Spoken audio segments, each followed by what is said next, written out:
The land rolled flat for miles, dry and amber-colored, like old parchment curling at the edges.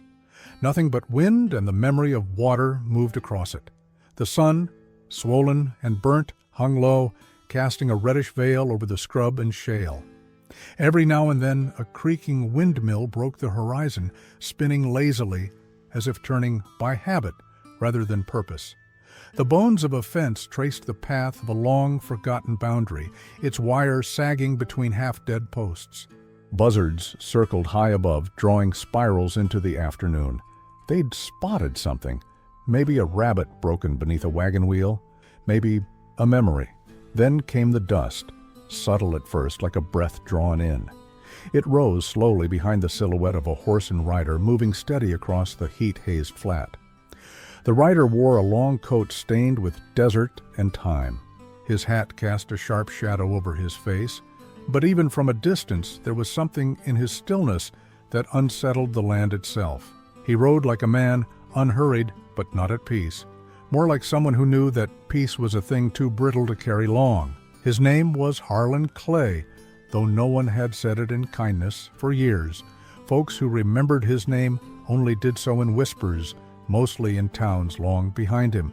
He carried no badge, no warrant, and no prayer. Just the burden of moving forward. His horse, a lean, sorrel mare with a scarred shoulder, seemed to know the way better than he did. The town of Bellwater lay ahead, not marked by signs or song, just a leaning water tower and a church bell that hadn't been rung in over 2 winters. As he approached the edge of town, the road narrowed into silence. There were no greeters, no calls of welcome, just the slow turning of heads behind curtains and the creak of rocking chairs coming to a stop, the kind of silence that had weight. Bellwater was not a large place, a single dirt street flanked by crooked buildings with sun-warped facades. The saloon leaned into the wind like an old drunk. The general store's windows were painted with dust.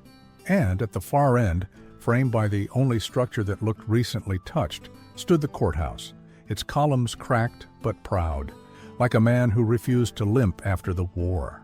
Harlan dismounted slowly. He didn't tie the reins. If the mare wanted to leave, she could.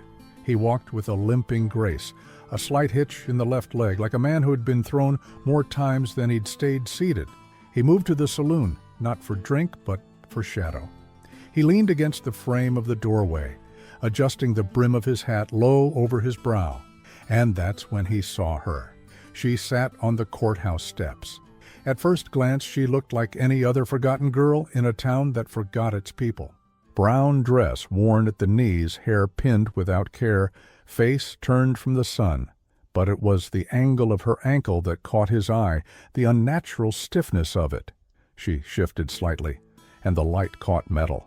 A chain. It wrapped around her right ankle, rusted but unbroken, leading back to an iron loop bolted into the courthouse stair. No more than 5 feet of slack. Enough to let her sit. Not enough to let her leave. The townsfolk didn't glance her way, as if her presence were a tree that had always been there, something old and no longer worthy of remark. She didn't cry, didn't beg, didn't even meet their eyes. The wind tousled a strand of her hair, and she tucked it behind her ear with the care of someone used to silence. Harlan watched. He didn't blink. A young boy scurried past, tossing a glance toward the courthouse. He slowed just enough to whisper something. "She's Dane's sister, that's why." The name meant little to Harlan, but the look on the boy's face didn't.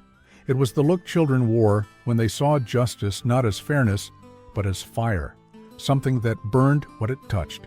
Inside the courthouse, the door swung open, and a man stepped out. Broad in the shoulders, mustache silvered and waxed, the sheriff. His star was polished, too polished for a place like Bellwater. He looked toward the chained girl, then toward Harlan. For a moment, the two men simply regarded each other. The sheriff didn't speak, neither did Harlan. Then the sheriff stepped down the stairs, the wooden boards creaking under his boots, and walked past Harlan without a word. The chain didn't rattle. The girl didn't move. Harlan stayed in the shadow, watched her shift slightly, the cuff biting into skin rubbed raw, her hands folded neatly in her lap. Her face was neither young nor old. It was worn, not by years, but by something else. Something that doesn't age, only settles deeper. The saloon door creaked open behind him, and a barkeep with teeth like tombstones offered. "Whiskey?" Harlan didn't answer. His eyes were on the chain, and the girl, and the way the world had grown too quiet around her. The wind rose again that evening, whispering across the plains and through the alleys of Bellwater. Lamps flickered in windows, horses snorted in stables. The girl on the steps curled her knees beneath her chin, and in the saloon's fading shadow, Harlan stood as still as a statue, his coat drifting like a forgotten flag. Somewhere deep in the sky a buzzard gave up its circle and dove. Dawn arrived like a stranger unsure of its welcome, gray, cautious, silent. The sky wore the color of old ash, and the wind dragged the night behind it in long frayed ribbons. Bellwater stirred only in parts. A door creaking open for water, a rooster crowing too late, the brittle clink of a ladle against a tin cup. The courthouse steps were empty now, save for a pale blanket folded in on itself and the stain of where she'd sat through the night. Harlan stood at the inn's window upstairs watching. His hand hovered near the curtain, not drawing it, just touching the edge. The light spread slow, softening, nothing. She reappeared around the side of the building, Evie Dane, walking stiffly, the chain still affixed to her ankle, trailing behind her like a reluctant shadow. Her movements were deliberate, choreographed by pain. In one hand, she carried a chipped bowl. In the other, a strip of bread. She sat again on the steps, as she had before, and began to eat without urgency. Her eyes, green and dark like moss in shadow, stared not at the town, but through it. The sheriff came out around mid-morning, same as he did every day, hat in place, badge shined, boots polished, as if for inspection. He looked down at her without a word, then descended the steps past her. His fingers brushed the top of her head, not cruelly, not kindly. It wasn't affection, it was possession, and Harlan, watching from across the street, ground a piece of stale tobacco between his molars until his gums bled. By noon the town warmed, but no one grew friendlier. Bellwater was a place you passed through, not one you stayed in, unless you had nowhere else to go. Harlan saddled his horse and rode a lazy circle around the town's edge, the mare's hooves stirring up dust that refused to settle. He passed the blacksmith, who gave him a nod, and the chapel, which gave him nothing. When he returned, she was still there. He didn't speak to her, not yet. Instead, he walked past the saloon and into the bakery, what remained of it. A bent man with white flour in his beard sold him a round loaf, hard as rock on the outside, soft within. Harlan paid with coin and silence. That night, long after the sheriff had retired, after most lamps had gone dim, Harlan crept from his room and left the bread near the courthouse steps, placing it gently atop her blanket. She did not stir, but he felt her watching. It rained the next day, not much, just a thin drizzle, like someone somewhere was weeping softly and didn't want to be heard. Evie stood at the top of the steps, chain clinking faintly as she shifted beneath a worn shawl. Her hair was damp, curling slightly at the ends. She had fastened a tin can to the bottom step to catch water, and it filled slow, steady. She drank from it carefully, as if ceremony were more important than thirst. That afternoon, Harlan mended the shutter on the upstairs window of the inn, not because it was asked of him, but because it needed doing. He worked in silence, boots braced against the wall, hands moving with a kind of reluctant precision. As he hammered the last nail, he looked down and saw her watching him, just for a moment. Then her gaze drifted elsewhere. The next morning, the bread he'd left was gone. On the fourth day, a dog appeared, mutt-colored, ribs showing, one leg dragging slightly. The townsfolk ignored it. Dogs came and went. This one stayed, sat near the courthouse steps, close but not touching. Evie fed it scraps from her plate, scraps left by the sheriff. The dog never barked, never whined. It just watched, eyes golden and knowing. Harlan tossed it a strip of jerky as he passed one afternoon. The dog caught it midair, chewed slow, never breaking eye contact, then went back to her. "Why don't she leave?" a voice asked behind Harlan.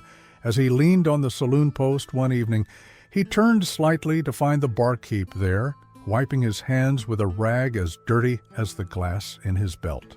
"She ain't chained no tighter than habit now," the man said. "Sheriff unlocked her once, round the time her brother's sentence was carried out. She just stayed. Guess some folks forget how to run." Harlan didn't answer. "Her brother robbed a freight train," the barkeep added after a moment.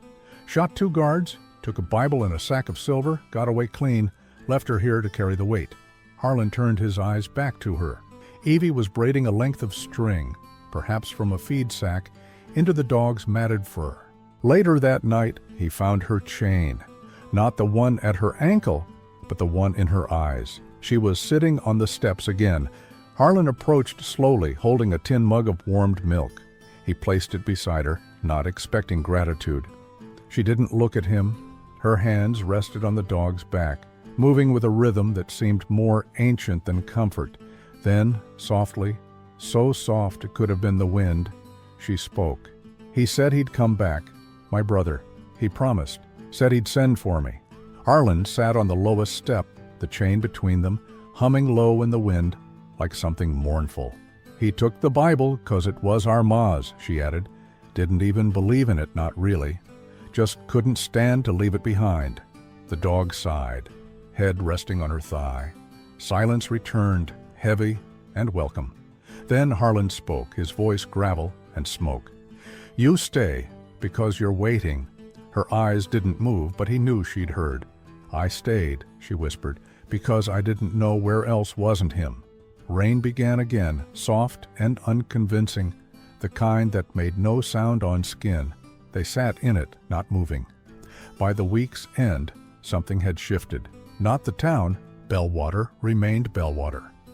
But Harlan now carried bread without thinking, and Evie now nodded when he passed. The dog slept by her side each night, curled like a broken question. The sheriff watched from his window, arms crossed. Something was coming, not fast, but coming all the same. The rain stayed, not in torrents, but in drizzles and murmurs, quiet, persistent, like a question asked over and over without answer. Bellwater changed under it. The dust became clay, the wind lost its teeth, and boots made sucking sounds as they crossed the street. Clothes hung longer on lines, wood swelled and sighed, roofs whispered through the night. Each morning, Harlan rose with the cold scent of damp earth in his lungs. He boiled water over a fire too small for warmth, brewed coffee that never tasted right, and stepped outside to watch the sky for signs of sun. There never were any. Evie remained on the courthouse steps, though she'd moved her bedding beneath the porch's overhang. The chain still clung to her ankle, though rust had begun to bloom across its surface like slow rot. Her movements had softened, less guarded. She no longer flinched at footsteps. The dog, now christened Jasper by the baker's daughter, rarely left her side except when following Harlan for scraps.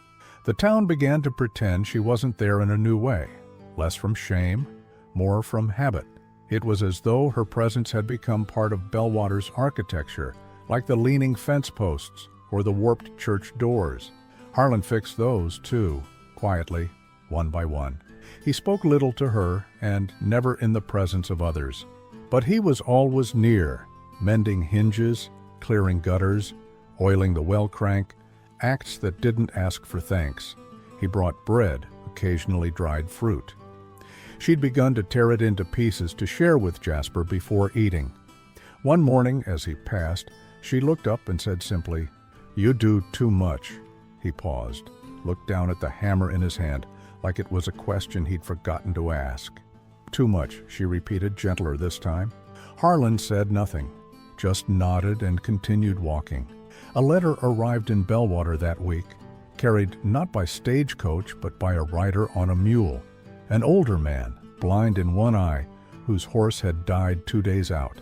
He delivered the mail like a ghost would deliver prophecy, quietly and with eyes that did not linger. The sheriff received it in front of the saloon. He turned the envelope over in his gloved hand, read the seal, and disappeared inside without a word. That night, the bell above the courthouse rang once, dry, low, and unsure of its own voice. Folks said they hadn't heard it in 3 years. Some paused mid-conversation, others kept drinking, but no one spoke of it the next morning except Evie. She whispered it to Jasper as she brushed burrs from his coat. One word, spoken like a name: judgment. On the 4th day of rain, Harlan brought her a small oilskin bundle. Inside, a tin cup polished to a dull shine. "It keeps the water warmer," he said. The first thing he'd said to her in 2 days. She took it, turning it in her hands. "You give things to people like someone trying to make up for old debts." He gave a faint smile. "Aren't we all?" The silence after was long but not uncomfortable, the kind that fills the space between two people who no longer need to explain why they're still there. Evie pulled her shawl tighter. "My brother's gone. Or worse. If he were alive, he'd come." Harlan looked at the chain. "Sometimes not coming is the coming." She blinked, then looked away. "That mean something?" He shrugged. "Could." The rain began again. The sheriff began watching more closely. From his window at first, then from his chair outside the jailhouse.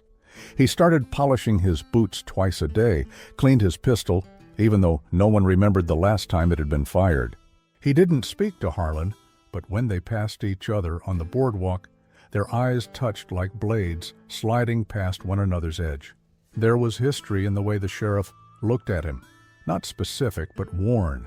A man like Harlan didn't move from town to town without the law recognizing the shape of his silence. That evening, Evie stood for the first time without favoring her ankle. The cuff was looser now, rusted, her skin beneath it pale and calloused. She walked across the street to the well and filled the tin cup.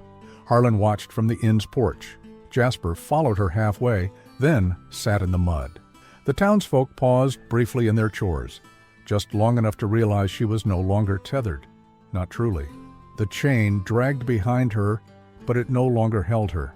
She returned to the steps and sat down, breathing hard but steady. The sheriff had seen it, too. He came out near dusk, not in uniform, but still wearing his badge. He walked to the base of the steps and looked at her, long and without expression. "You planning to stay?" Evie didn't answer. He nodded, as if that was the answer he'd expected. "You're free now. No debt left to pay." She reached down and touched the chain. "Maybe, but it remembers." The sheriff chewed on the inside of his cheek. "That man helping you. The stranger." She didn't respond. "He ain't the kind to stay." Evie looked up, rain catching on her lashes. "Maybe that's why I trust him." That night, the town went to sleep under a restless sky. Thunder crawled across the distance, too faint to fear, too close to forget. Harlan sat outside his room, sharpening a knife he hadn't used in weeks. Not because he needed it sharp, but because the rhythm steadied his mind. Down the street on the courthouse steps, Evie leaned against the pillar watching the sky. Her chain curled beside her like an old companion grown too tired to bite. Jasper slept at her feet. Between them and the rest of the world was a line of wet, cracked earth that once meant judgment. Now it meant something quieter, something almost like choice. When Harlan finally went inside, he left his door unlatched. He wasn't sure she'd come, but he wanted her to know she could. The rain stopped without warning, as if the sky had simply forgotten how. The earth remained damp for days after, soft and rich-smelling, like a freshly turned grave. Mist clung to the outskirts of Bellwater, veiling the plains in pale smoke. The colors of the town returned, slightly, cautiously. Browns became ochres. Dust returned to the air like memory finding its voice. Harlan awoke that morning before the sun breached the horizon, to the sound of something soft brushing the door. Not a knock, more a suggestion. When he opened it, Evie stood there, her chain coiled in her hands like a dead serpent. She didn't speak. She didn't need to. They sat by the window in silence. She watched the light rise behind the church's crooked steeple. He poured water into a kettle and watched her eyes, the way they no longer flinched at warmth. When he passed her the cup, their fingers touched. Briefly, carefully. On the table beside her, she placed a folded square of yellowed paper. A poster. Wanted. Micah Dane.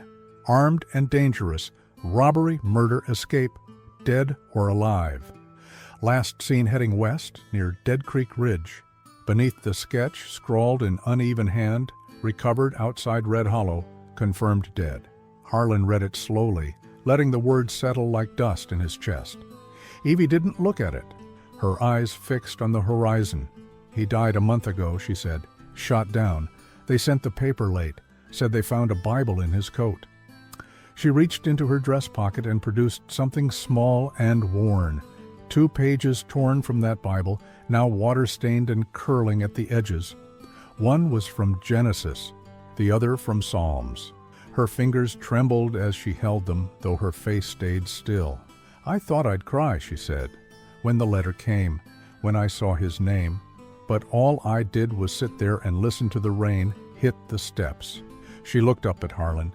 "You ever wait for someone who never came back?" He didn't answer, but his silence said yes. By midday, the whole town had heard. Bellwater was too small to keep death quiet. The sheriff stood on the jailhouse porch, arms folded, watching as folks whispered and passed the courthouse in sidelong glances.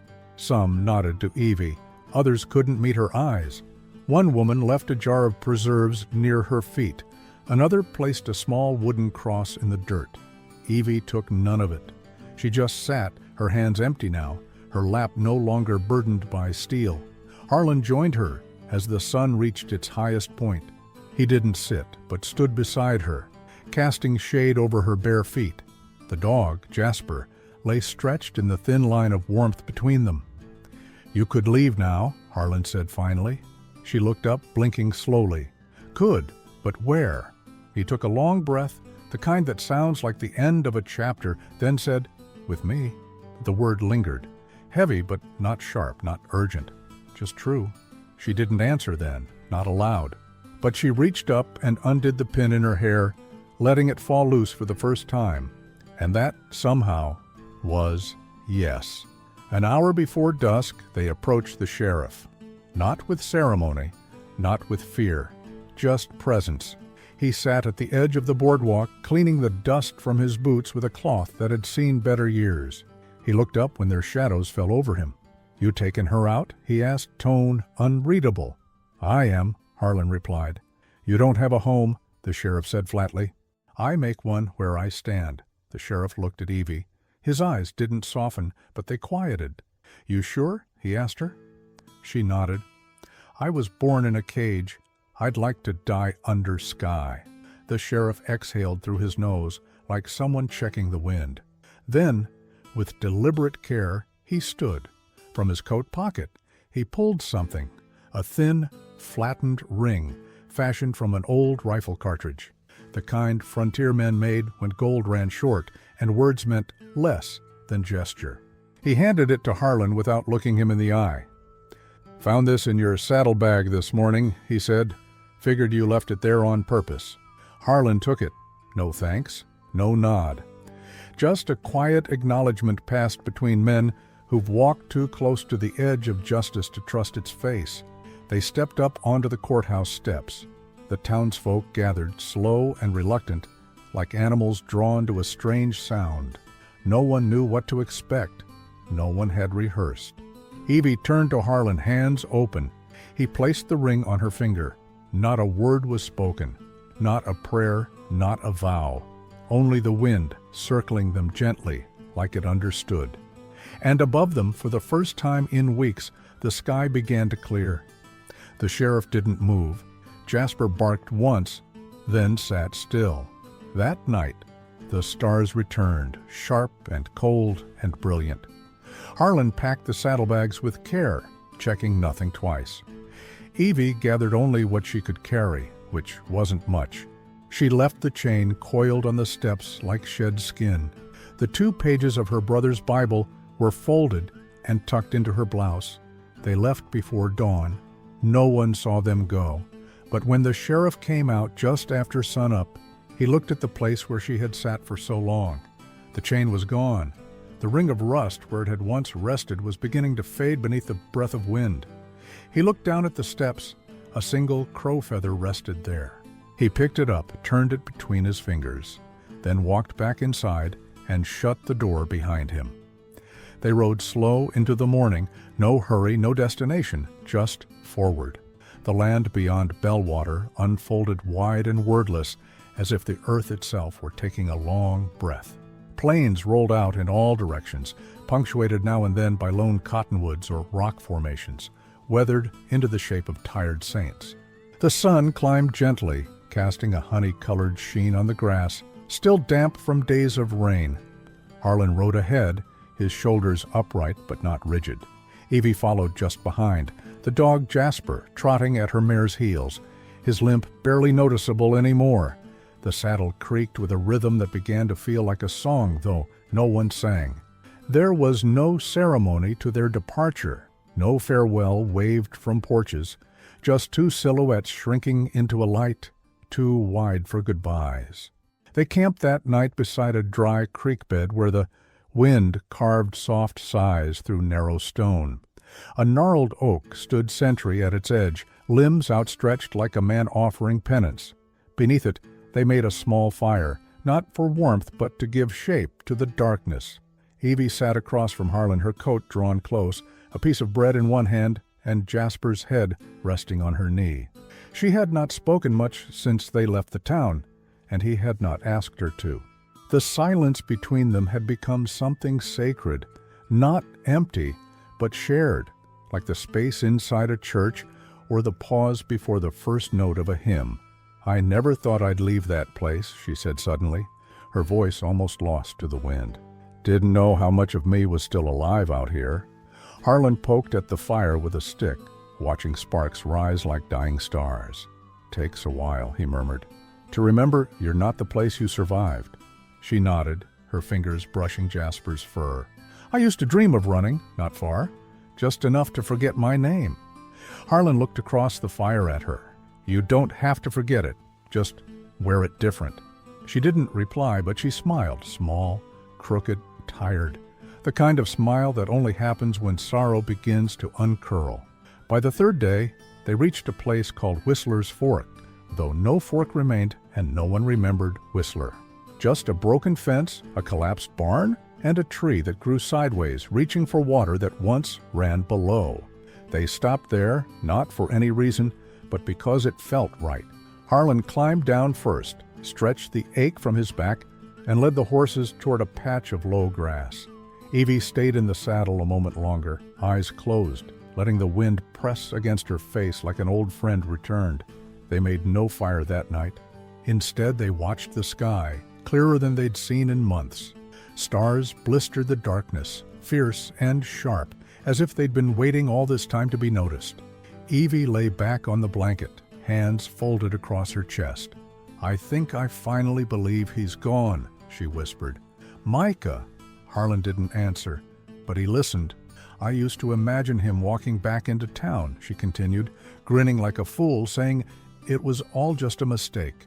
But when I read his name on that paper, it felt like an echo, like something had already ended, and I was just catching up to the silence. She turned to face him. "You ever bury someone without a grave?" He was quiet a long while before answering. "Every day." They lay there in silence, the two of them beneath that wild and distant sky. Two people half made of sorrow and the rest made of something unnamed, something like hope, only quieter. They didn't stay long at Whistler's Fork, just long enough for Evie to string a small cross from a sprig of cedar and hang it on the low branch of the sideways tree. Not for Micah exactly, but for whatever part of her had stayed chained. She left the ring Harlan had given her at the base of the tree, pressed into the dirt like a seed. He didn't ask why. He didn't need to. She kept walking, and he followed. By the sixth day, they reached the high mesas. The land there shifted, less open, more carved. Cliffs rose like frozen waves, and wild sage painted the air with its bitter perfume. Jasper darted ahead, his limp now just part of his stride. Evie had begun to hum sometimes, not songs, not really, just soft, shapeless notes. Harlan found himself slowing to listen. He didn't know the tune, but it felt old, like something their bones had heard long before they'd been born. That night, as dusk settled like smoke, they made camp beneath an overhang of red stone. No fire, no talk. Just the sound of breath, the occasional scratch of the dog, and the wind moaning through the cracks like a forgotten lullaby. Evie stood and walked to the cliff's edge. Below, the valley opened wide, green and gold under the last light, with rivers like ribbons unwinding toward dusk. She didn't cry, she didn't smile. She just stood there, her hair lifted by the breeze, her dress clinging to her legs. Harlan came up behind her, but didn't touch her. He just stood beside her, looking at the same horizon. "You think they'll remember us?" she asked, voice nearly lost.